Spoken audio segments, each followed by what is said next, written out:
ខ្ញុំសូមបញ្ជាក់ឲ្យបងប្អូនបានឃើញហើយកម្ពុជាមិនបានត្រឹមតែនិយាយទេក្នុងរយៈពេល2សប្តាហ៍គត់ក្រោយពីយើងប្រកាសជាផ្លូវការតុលាការរបស់យើងក្រសួងការបរទេសរបស់យើងបានផ្ញើលិខិតជាផ្លូវការទៅ ICJ តែម្ដងបានន័យថាកម្ពុជាអត់ដកថយទេពីការប្រើប្រាស់យុទ្ធការតុលាការយុត្តិធម៌អន្តរជាតិដោះស្រាយបញ្ហាទាំង4នេះសូមជឿឲ្យច្បាស់នេះជាគោលការណ៍របស់យើងគេសួរតើហេតុអីយូរម៉េចអាដាមលោកជំទាវគ្រាន់តែ2នាក់អ្នកផ្ទះចិត្តខាងណា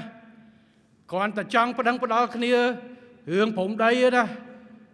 យ៉ាងហោចណាស់មិនមែនសម្រាប់ថ្ងៃនឹងស្អែកទៅប្តឹងភ្លាមទេយ៉ាងហោចទៅរកមេធាវីទៅរកឯកសារសិនទៅប្តឹងយ៉ាងហោចតែមិនបន្តិចដែរតម្រាំកិច្ចការងាររួមចាំបាច់សំខាន់សម្រាប់ប្រទេសជាតិដែលយើងត្រូវធ្វើហើយ2អាទិត្យនេះលឿនហើយប៉ុន្តែសំខាន់ហេតុអីបានជាយើងចាំថ្ងៃ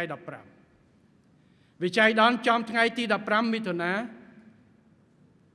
1962បើនិយាយត្រង់ទៅក៏វាជាការចៃដន្យប៉ុន្តែវាអាចជាប្រផ្នូលល្អសម្រាប់កម្ពុជាដែរដែលកម្ពុជាឈ្នះក្តី63ឆ្នាំដោយសារការកំណត់កិច្ចប្រជុំទ្វេភាគីរបស់យើង JBC គឺធ្វើនៅថ្ងៃទី14ដែលភាគីទាំងពីរឯកភាពមូលហេតុអីបានជាយើងអត់បញ្ជូនទៅមុនយើងប្រជុំ JBC បញ្ហាវានៅត្រង់នេះពេលដែលយើងមានប្រកាសចំហរបស់យើងហើយយើងមានជំរើស2សម្រាប់ការបញ្ជូនទៅ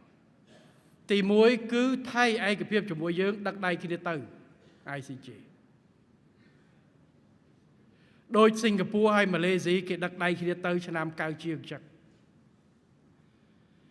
ថ្ងៃទី6ខែមិថុនាអាដាមប្រាក់សកុនបានបញ្ជូនលិខិតផ្លូវការទៅថៃ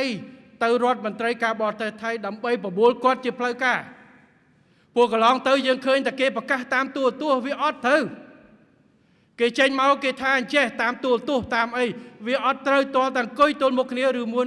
មានការឆ្លើយឆ្លងជាលាអក្សរបានគេយកជាការអានឹងការទូតអញ្ចឹងថ្ងៃ6ថ្ងៃ2យើងសុំសភាឯកភាពយើងចាប់ផ្ដើមធ្វើការរហូតដល់ថ្ងៃ6យើងបញ្ជូនលិខិតមួយទៅឲ្យរដ្ឋមន្ត្រីការបរទេសថៃដើម្បីឆ្លើយតបថាតើគាត់ទៅជាមួយយើងអត់តែក៏អត់បានតន់ឆ្លើយទេអញ្ចឹងយើងរងចាំនៅថ្ងៃ24នេះ14នេះទល់មុខគ្នាតែម្ដងសួរតែម្ដងបាទដើម្បីបញ្ជាក់ចំហព្រោះបើយើងបញ្ជូនទៅម្នាក់ឯង ICJ គេសួរមកវិញមានសួរគេអ្នកទៀតទៅសួរពេលណាគេឆ្លើយអត់អានឹងរឿងវាអញ្ចឹងពេលដែរថៃផ្ដល់ចម្លើយតែគេបដិសេធឲ្យរឿងយុត្តិធម៌តាំងពីឆ្នាំ60អានេះវាស្មើនឹងចម្លើយបដិសេធ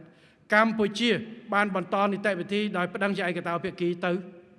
តុលាការអន្តរជាតិអត់ចាំយូរទេថ្ងៃបន្ទាប់ដឹងតែម្ដងបាទ